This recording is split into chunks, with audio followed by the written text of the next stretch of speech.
good evening, and welcome to the Let's Talk Destiny Talk Show. I am so honored tonight to have a young man who I am really impressed with. He is an author and a poet and a father and so many other things, but I've been watching him on social media and following him a little bit, and I have really been blessed by him. And so this month, our theme here on Let's Talk Destiny has been from formulation, to fruition. And so I wanted to have him come and talk to us a little bit about living out his dream and birthing some things that I feel will encourage some other people who may be kind of sitting on a fence with some things, some ideas, some dreams, some visions, things that you have inside of you, but you're kind of like afraid to push it a little further. And I wanted him to come tonight to share his experience and just encourage you a little bit to do that. Tonight, my guest is Mr. Ben Burgess Jr., who's author of 5 novels, and as I said, his pen is on fire, and they are award-winning novels. And his dream is to have these novels adapted into major motion pictures, which I definitely believe can happen. One of the things that I was so blessed to read in his bio is that he is an active spoken word poet, and I love spoken word. I always have and always will. Ever since I can remember, I've been writing poetry, sometimes as a way of an escape from what was going on in life and to express how I was feeling, but I just love poetry. And one of the other things that really blesses me that we're going to talk a little bit about is he uses his gifts to inspire our young people. And that's extremely important to me. And a couple of his novels are used in the school systems there in Lower East Side of Manhattan. So tonight we're going to just talk a little bit. I want him to just share with us whatever is in his heart that he thinks will encourage somebody else to push forward to their purpose. And so tonight I welcome to my platform Mr. Ben Burgess Jr. Welcome. Thank you for having me. Thank you. Thank you for agreeing to come. Now, before we get started, why don't you just tell us a little bit about yourself? What things do you like to do? Your hobbies? Tell us about those beautiful girls. Just tell us a little bit about you. I'm a father first. I have 3 daughters.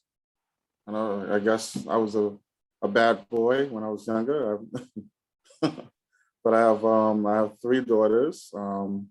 Jalen, Jacqueline, and Jocelyn. Once I had one, I decided to go with the winning scheme at the end. I'm a big fan of basketball. I'm a big fan of, sports in general, basketball, football, boxing, baseball, stuff like that. I'm big into working out and lifting weights and stuff like that. I'm big into writing. Writing is actually my release. I have a very stressful job. I'm a detective for NYPD. And oh, holy moly. Yeah.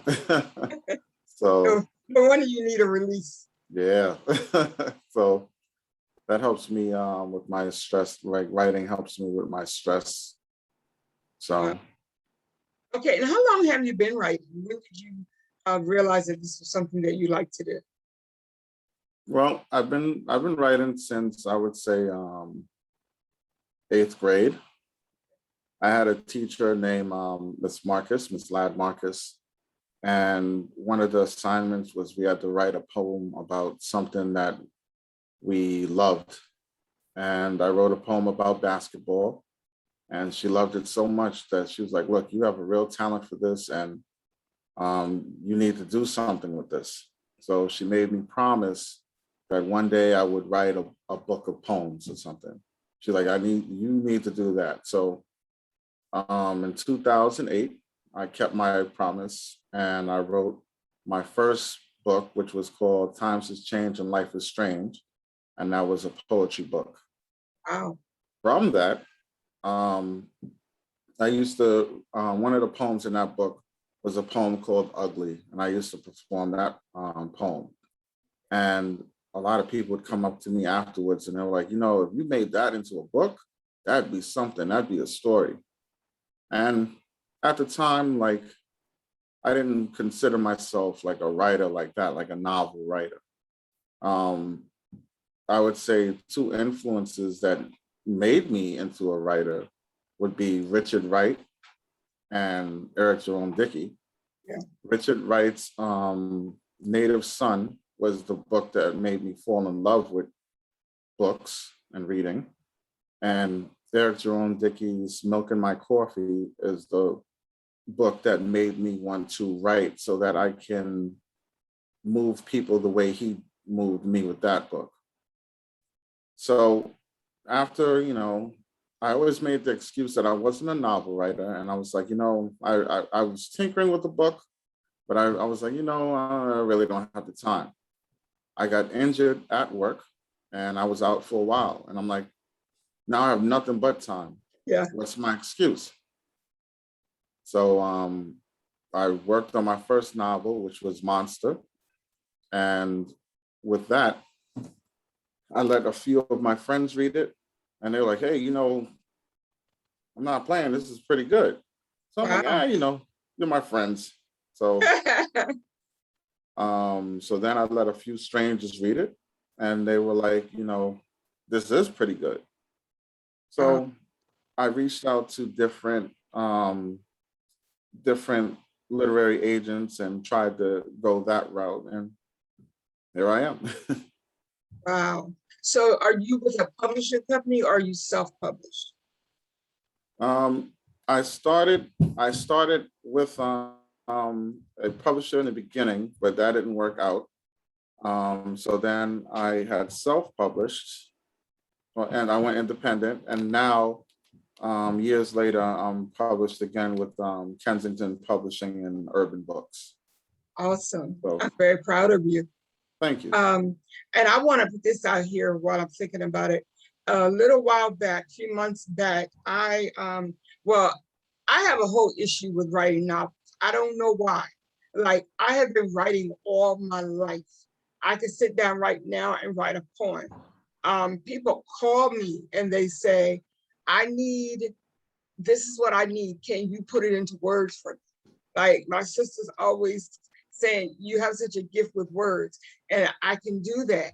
However, when it comes to a novel, I just freeze up. Like, I have this whole thing about the dialogue. It's like, I don't know how to make people have a conversation, which is ridiculous because I have conversations all day. But when I sit down and write it, it's like, well, she says this, and then she has to say, like, I spend so much time trying to make sure these conversations are going back and forth. What would you suggest that I do? And I'm going to sound like a huge creeper with this, but like, you have to go, like, you go to a public place, like a park or even the mall, like go to the food court or something, and just listen to the way people talk. Listen to the way people talk, and it'll come from there. Like, you'll be like, yeah, like that is something I would say. And once you start like, oh, that is something, the way people talk, and then you listen to different conversations and different views and stuff like that, and you start to develop your characters like that. You're like, okay, this is how a person like that would talk. This is how this person would talk, and you go from there. I don't think that sounds creepy at all. I think that's very good advice. I haven't even thought about that.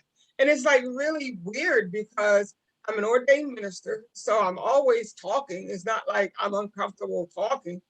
But when it comes to writing conversation between two people, I don't know why. I just have this block with that.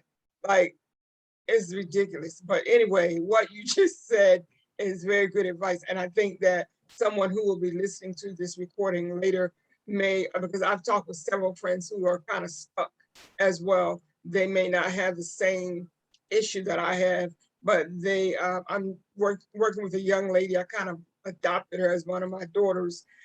She wants to write a book. And so she's also kind of like, I don't know how to make it flow. And I said, well, the first thing you need to do is just write. Just put down on paper what you're feeling. Now, I can give advice to other people, but then once I start doing it, I'm like, I was told that I'm too busy trying to edit, and that's why I can't write, because I'm keep stopping and trying to fix this and fix that, which is I have the same problem. Like, I'll tell you. So like, I'm a huge perfectionist with my writing. So when I got signed to Kensington, they were going to re-release all of my novels. But the thing is, they didn't want to release the same old novels, so they were like, "Hey, we need you to add more like content to your previous works," right? So I, at the time, well, and even currently, I was working on my next novel. So with that, you when you're adding more content to stuff, you see your own flaws and stuff in your previous work. So now this gives you a chance to correct yeah, or improve on your previous novels, which like that was definitely something. But like with that, now that I'm writing this novel, like I want it to be even better than all of those novels, and yeah, like yeah, I'm putting everything into it, and I especially the importance for what this novel is. The new novel I'm working on is called Mothers, and it's about different different types of mothers, different dynamics of mothers, and single mothers at that. So the main character is named Juanita, and she is the receptionist that is in my book, Defining Moments Black and White. This is actually her backstory. okay, So her husband was hit by a stray bullet when he was coming home from the grocery store, and she didn't have much savings. They, together they were afloat. When he passed, she used all of her money and savings to give him a decent funeral. Now she's living on a single income and she's raising her two sons. Just when she thought, things were rough, but because she went from a double income to a single income, her son, her youngest son, is diagnosed with leukemia. So now she is a single mother who is trying to, one, pay for her youngest son to survive. She's working a job that she hates, doing all types of overtime, taking him to doctor's appointments and stuff like that. And it's not like she can quit this job or leave this job because she needs the benefits to keep her son alive. At the same time, she's trying to do all of these things, but her able-bodied son, her oldest son, feels neglected, and he's being lured by the street. She can't buy him the Jordans. She can't buy him the video games and stuff like that. So now those people in the street are whispering in his ear, well, you could do this for me and you could make money the easy way, and you could buy those things that your mother can't. So it's showing the strength that she needs to try to balance all of these things. Um, Her friends along the way are another woman named Tracy, who she is also a single mother. Her husband had left her, and she is raising twins on her own. Another character is a woman named Debbie. She's the only white woman in a Black neighborhood, and she has MS. And oh she's wow, raising her son on her own. He's the one of the main characters in Defining Moments. So this is like a part of his backstory too. okay, But they're all three women. They're all single mothers dealing with being a single mother in different ways. Um, Juanita, the main character in the book, she is a single mother who is a widow. Tracy is a single mother whose husband up and left. And Debbie is a single mother who's dealing with the illness and trying to raise her son and keep him out of trouble. So it's showing the strength of being a single mother and the things that they deal with. And that is a struggle. I love that, because as you may or may not know, dealing with mothers is is my passion. I actually have an organization called A Mother's Cry, and So when you mentioned that, I just like felt this leap inside of me. I definitely want to keep my eyes open for that book, but I'm going to have to go back first of all and buy all the rest of them because I had intended to do that before this interview. But you know, life happens and I wasn't able to do it, but I'm definitely going to buy a couple of books of your books tonight. Are your books on Amazon and Barnes and Noble, the Yes. usual? Okay. Yeah, I definitely will do that because I'm impressed with the fact that your storylines are relative, like people can relate to them, they're relatable and they're realistic outside of just street life. There are a lot of us mothers who are battling, trying to do what we need to do for our children. My oldest son is incarcerated, and that alone is stressful because it's like they say, not just the inmate does the time, the family does the time. Mhm. And so I'm dealing with that. And yeah, so everything you just said just really touched me. And I know that there are a lot of people in my network that will also be, I'm going to encourage them to be looking for those books, the book as well. Um, do you remember when if there was ever a point in your journey when you were discouraged by people that, or by a person that you anticipated would support your dream? And if so, how did that make you feel? That still happens to this day. Like, I've won 28 awards for my books, Wow. and even to this day, there are people that my fellow friends, people that I like trusted and believed in, who will, I guess they keep me humble because they tell me that I'm not that good, or that they don't understand why my books are doing so well. Wow. And while it hurts, you have to kind of examine it to see, one, if it's meant to be spiteful and hurtful, Yeah. or two, if it's meant to be, it's meant to be constructive. Like, are they seeing something that I'm not good at that I could work on and improve? As a writer, I always want to improve. I always want to be better. No writer can be true to themselves and believe that their writing style is flawless.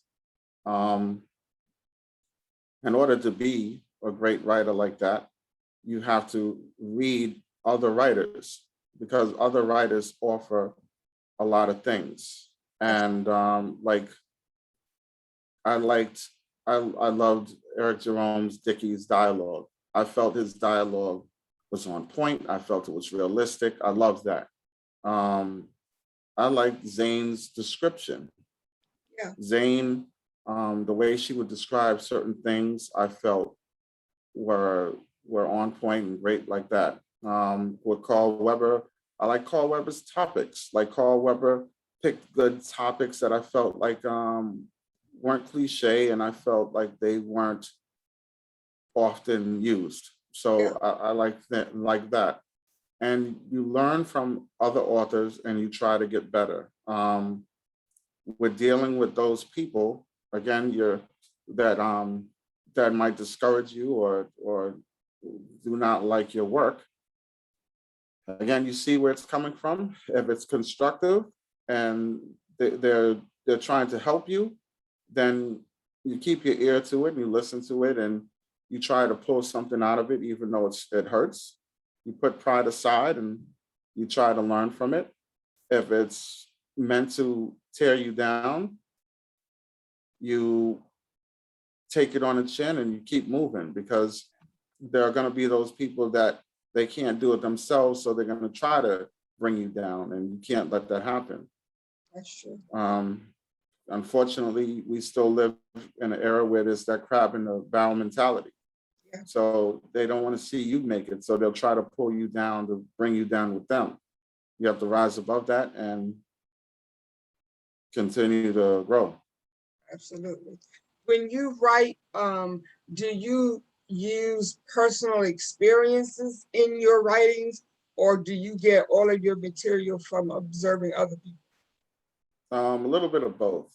Um, when you're writing about something that you're passionate about or something that you feel, you could write with more truth to it.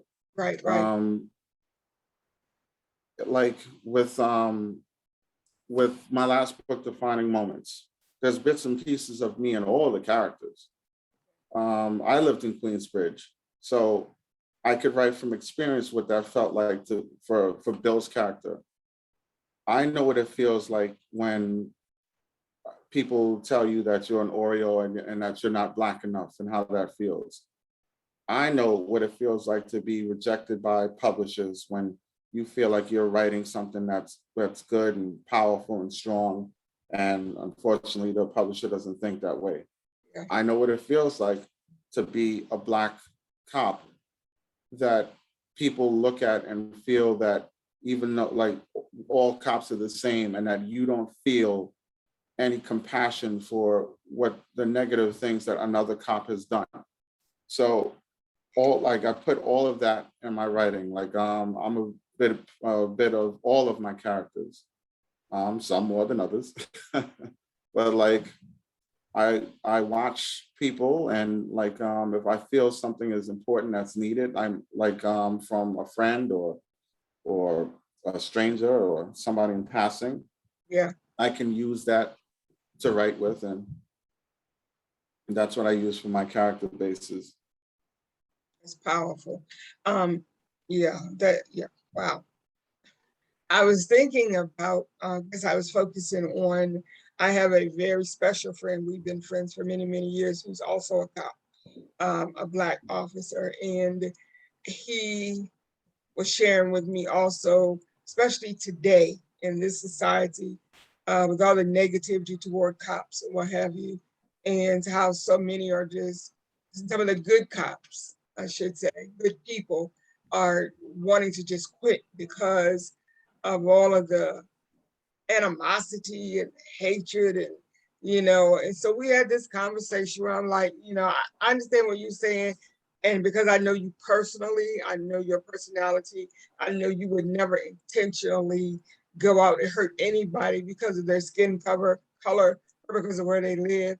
I said, but at the same time, you have to look at what's happening. It's like people are not making this stuff up. It's like it's being recorded, it's being televised. Cops, some of them are bragging about it. So we've got to find a balance somewhere, because of course the media is going to show what is most sensationalized anyway, what will get more looks. But I think it's so important that even in the midst of all of this, that you can be secure in your assignment and your purpose, and continue to do what you feel is right to do, even when other people question that. People, my friends tease me and call me the purpose advocate, because I'm always asking somebody, do you know what your purpose is? Are you living out your purpose? Do you need more understanding about your purpose? Because it took me a long time to figure this out. But when you live your life strictly by somebody else's script, Plan. you will just be miserable, because you can never totally live up to everything that they want you to do. So you have to find out what it is that is in your heart to do, and do that. And I think that's one of the things that drew me to you. I remember a few months back, I reached out to you about my son, the one that's incarcerated. He's writing his first book.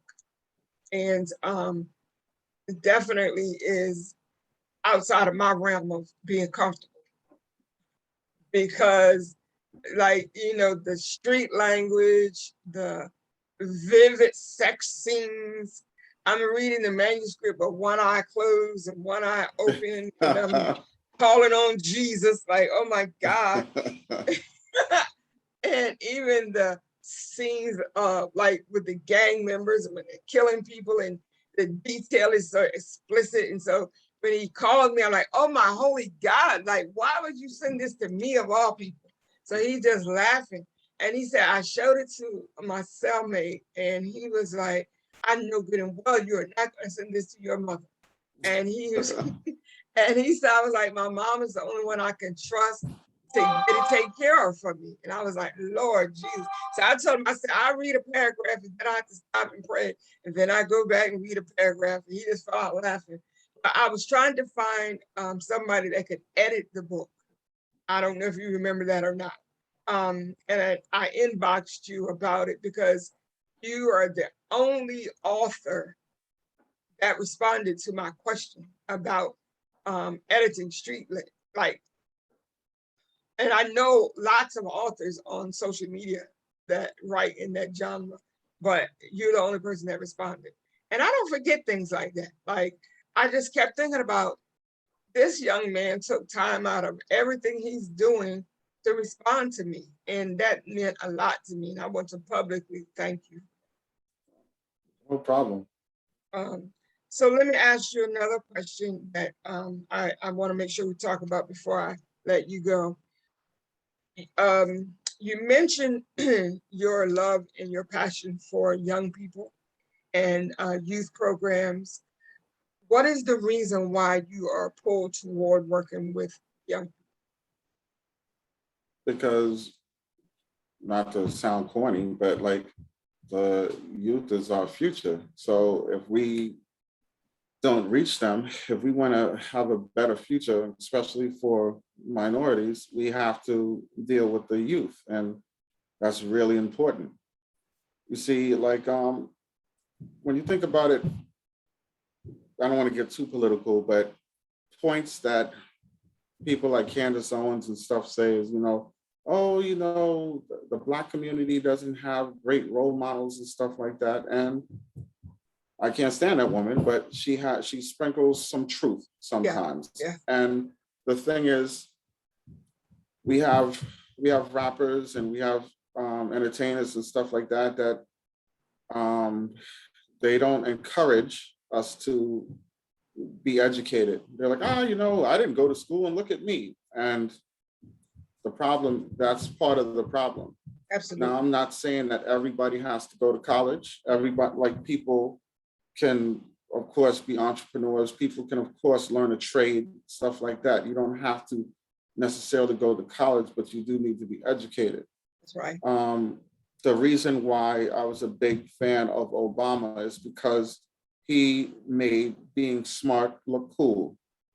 You love him or hate him, you might not like his politics or whatever, but he made being smart look cool.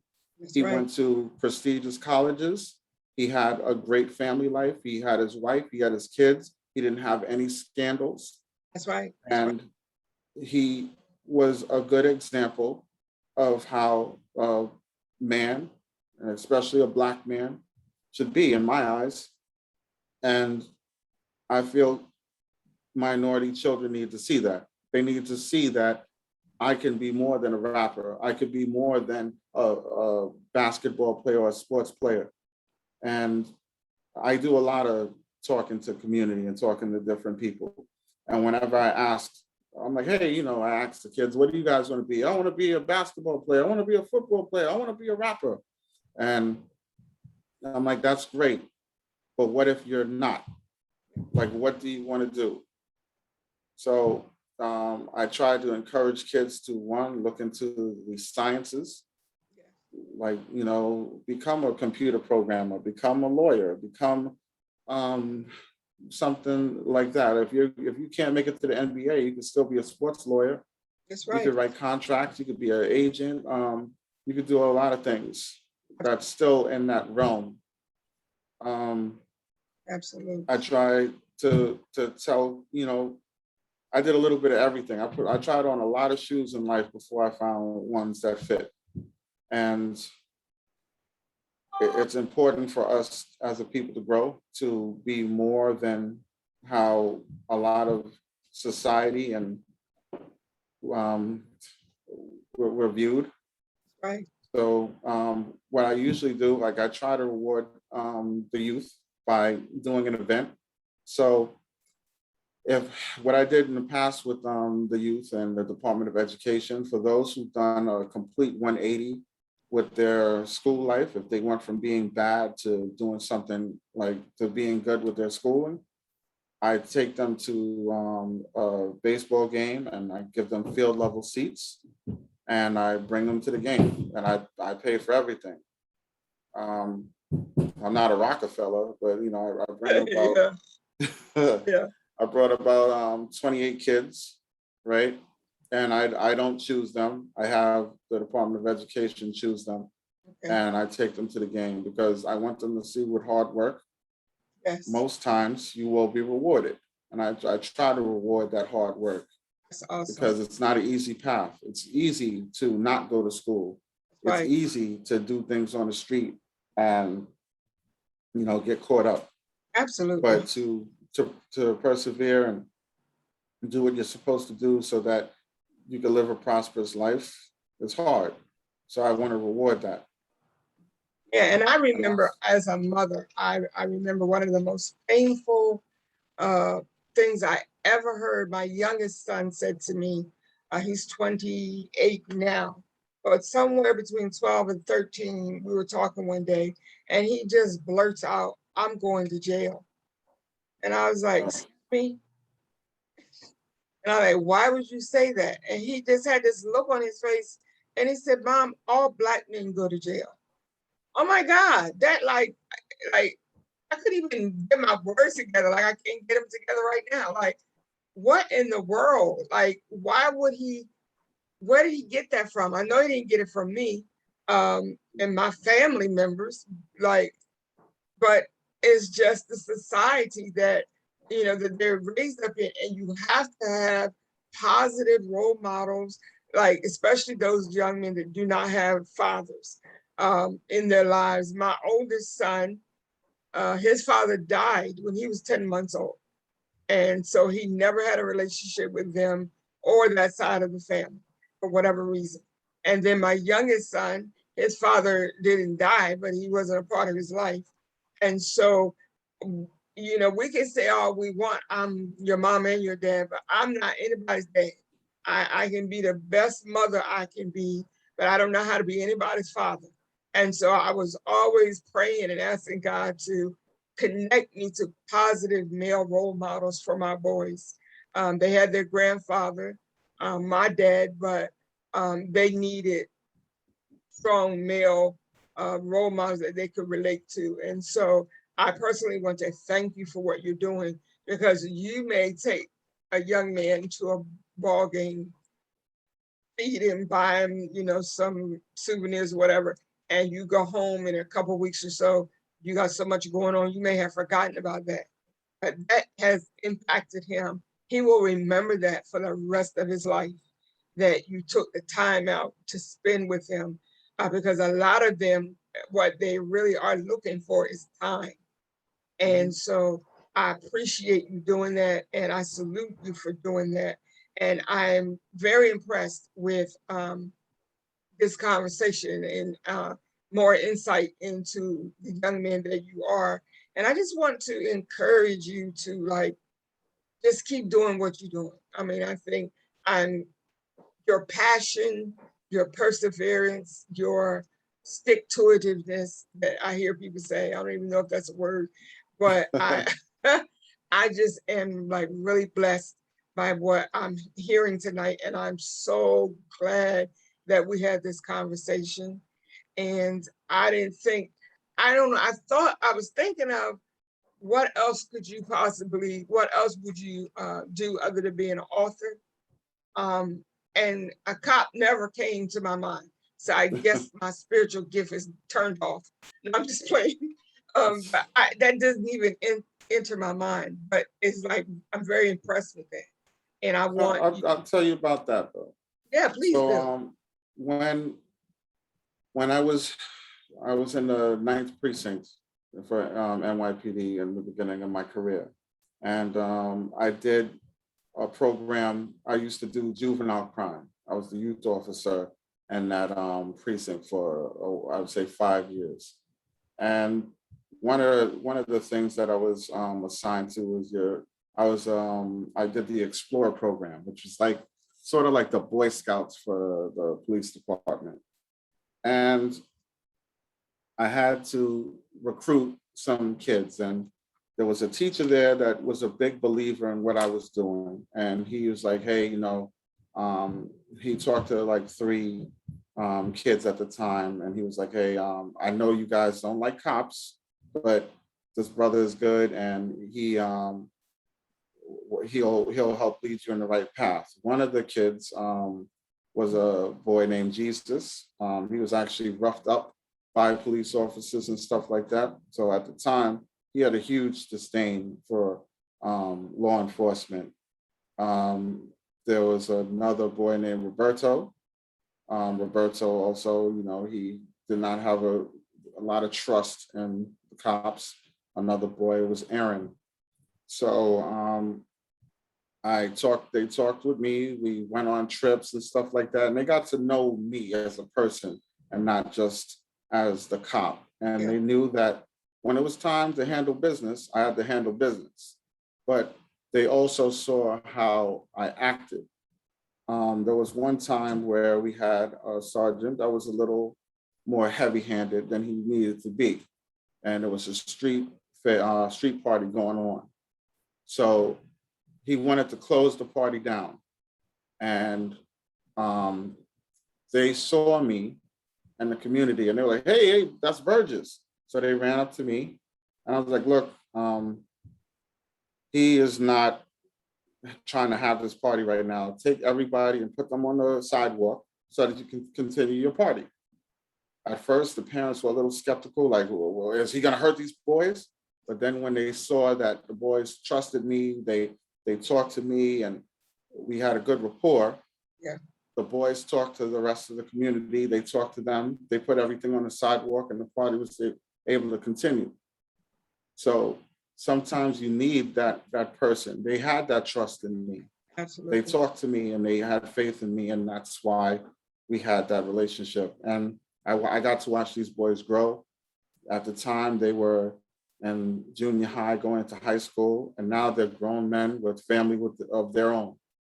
So I was able to go to Jesus's graduation, his college graduation, and I was really proud because I'm like, I was there. I was at their high school graduation, and even to this day, they still talk to the community, and they were like, listen, you might not like a lot of cops. We don't like a lot of cops, but at least you can trust that one. Yeah. And that means something to me. Absolutely. So that's why I do it. When I became a cop, I didn't like cops. I hated cops, to be honest. But I felt if I became one, at least there'd be one good one out there. All right. As I became a cop, I realized that there are a lot of good ones out there. Yeah. The media does shine a bad light on, and they kind of like say that all cops are bad. But I would say in my experience as being a cop, there are a lot of good ones out there. The bad ones tarnish it. And it's the same thing with the Black community. The few don't speak for the many. Yeah. So just because there are a few minorities that do crimes, we can't say that every minority is bad. And the same thing, vice versa. We can't say that every person that has taken this profession is bad.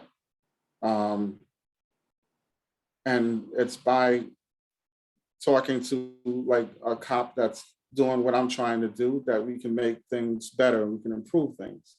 Absolutely. And that's why I encourage minorities to become cops, because in my book, Defining Moment, the reason why Ebony, one of the main characters, is a cop is because her twin brother was killed by the cops. So she wanted to stop negative policies in the police department that were affecting her neighborhood. So she wanted to be part of that change. So I encourage youth, all types of minorities to go into the department to be part of that change. We say that we don't like a lot of white officers coming into our neighborhood when they don't know the neighborhood and they don't know how to handle minorities. Then we need to be in our own communities then. Yes. We also complain about politicians and saying that they're out of touch and that they don't like they don't like to do things that affect minorities positively, then we need to become politicians. Yes, yes. So these are all things that we could complain and we could talk about and we can protest in the street and yell, but it's until we make these little slight changes that things will actually change. You have to be a part of it. So Absolutely. that's why I encourage people to become politicians. I encourage them to be lawyers. I encourage them to be law enforcement. Wow. I love that. That's powerful because as I said earlier, I have this real passion for mothers and whatnot. And because I do have a son who's incarcerated and serving an asinine sentence. And I say that every chance I get because he is serving 50 years for assault. And I know people who have murdered people that didn't get 50 years. But when I want to talk about to other people about some changes that need to be made, because I'm not a part of the whine and complain, just moaning, groan, and whatever committee. That's not who I am. I like to acknowledge an issue, address an issue, and then activate sustainable changes. And so I get a lot of mothers who have sons that are incarcerated, even daughters that are incarcerated, and they're always coming to me complaining about, what's going on in the system and what's going on in specific prisons. And, the whole criminal justice system is a joke and so forth and so on. But then I say, okay, let's get together and address a specific issue and see where we need to go to get assistance with this.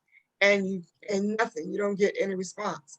And so I'm like you, I just feel like if we're going to complain about it, if we're going to acknowledge that there's something wrong, then we need to do all we can do to try to make change, because just whining about it is not fixing anything. Great. Yeah, absolutely. So I'm going to let you go. I've really enjoyed this conversation, but is there anything else that you'd like to share? Do you have anything new on the horizon other than your book that you're working on? Anything, words of encouragement, positive affirmations, or anything that you'd like to share before you leave? Um, I'm trying to make defining moments into a movie.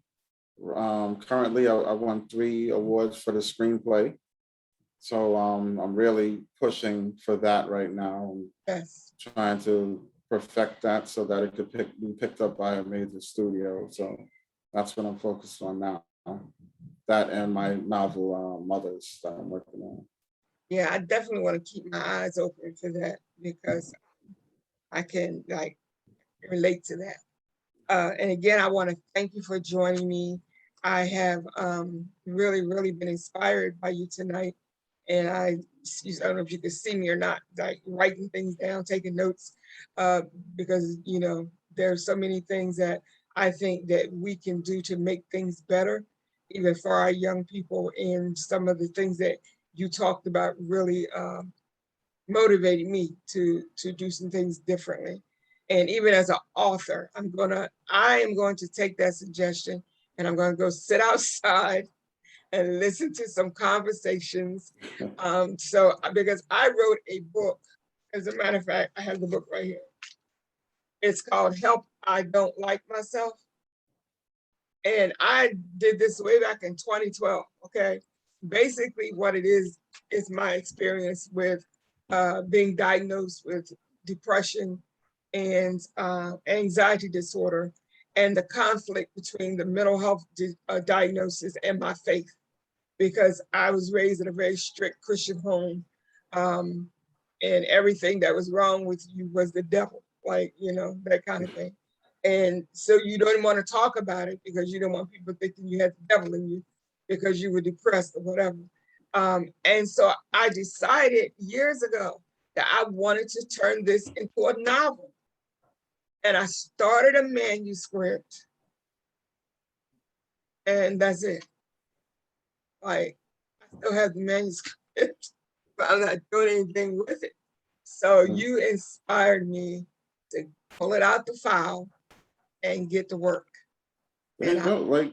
I'll tell you, my process is all over the place. Like I'll show you right now. So like I write things everywhere. So I have different notebooks. I have different Yeah. notebooks with stuff like that I write. I do voice memos. I have my phone here, so like I do all types of voice memos if I'm in the car. I do little notes here and there. So when I get home, I type it out. Um, I'm a big believer in Google Docs because I had a lot of lost material with Word, like it wasn't saving, or when it like, and I would lose stuff that I typed out. Okay. But I'm a big believer in Google Docs because as long as you're online, it'll save it. Okay. So I do that all the time. I could do that on multiple devices, and that's the best way to get it done. Because like if you're like driving and you're like, oh man, I just thought of something, and or you're walking around and you see something, you're like, oh that'd be great for the book. Like then you can like write it down and you can finish your book that way. But always have like a little notebook with you, your phone, and get it out. Yeah, that's me because like I have note sticky pads. I have note text stuff all over the place. When something comes to me, I like jot it down, and then I have to like grab up all my little pieces of paper and put it together in a notebook. I'm like, oh my God, this is taking forever, but I'm gonna get it done. In my head, like I have everything pretty much mapped out, but I don't really know until like sometimes I'm like, dang, I got writer's block, but you write and it's not official until it's published. So you could always change it. So I always say, write, and then you could always weed it out. And I tell you, I've been working on this new book, I would say close to about 3 years now, like, to be honest. And it's the importance of the message of this book that I wanted to really touch on, hit on all cylinders. So with that, I need the right type of dialogue. I need to make sure the right points are hit. So that's how I approach it right now, like how I approach my writing. Good. All right, well, I'm gonna get it done. I'll keep you updated. All right. And then it didn't help that I did send it to someone one time. I sent what I had written, like just to kind of get an idea if they could figure out what it was I was trying. What is the word I'm looking for? What my storyline was about. And they commented, I have no idea what this book is going to be about. Oh my God, like, then that just made me say, ooh, well, I better go back and start all over again. No, sometimes you just got to retool. So like, you know what you want, what you're trying to say. Sometimes you just need to adjust it so that it flows better. So you still know the direction where you want to go, but you just have to retool it. Yes, sir.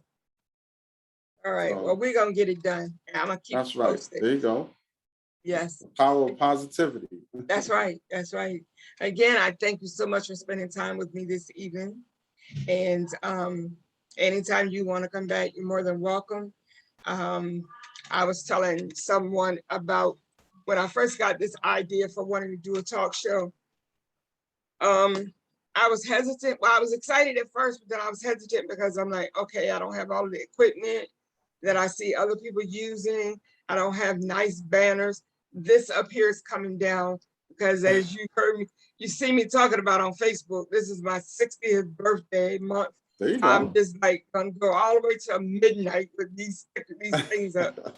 But I didn't have banners. I don't have like certain lights and this, that, and other. So I kept saying, I'm gonna wait. And my son was like, okay, first of all, if people tune in to talk with you, they're not looking for banners and not looking for lights. They're looking for content. And so you need to have conversations that mean something and stop worrying about banners and lights. So then I said, okay, I'll get started. And so far, I've really enjoyed what I'm doing. And I appreciate you coming to my little talk show. One of my daughters said, you started Always. from the bottom, now you're here. So You should start a YouTube channel. I have one. Oh, okay. As a matter Yeah. of fact, I need you to subscribe to it. Okay. I'll do it right now. But I'm going to upload this to YouTube actually. Okay. And then I share it to Facebook. And when I tag you in it, then you can go ahead and subscribe to my channel. You got it. Thank you. I appreciate you so much. No problem. Anytime you want me on, I'll be on. I appreciate it. You have a great evening. You too. Okay, bye-bye.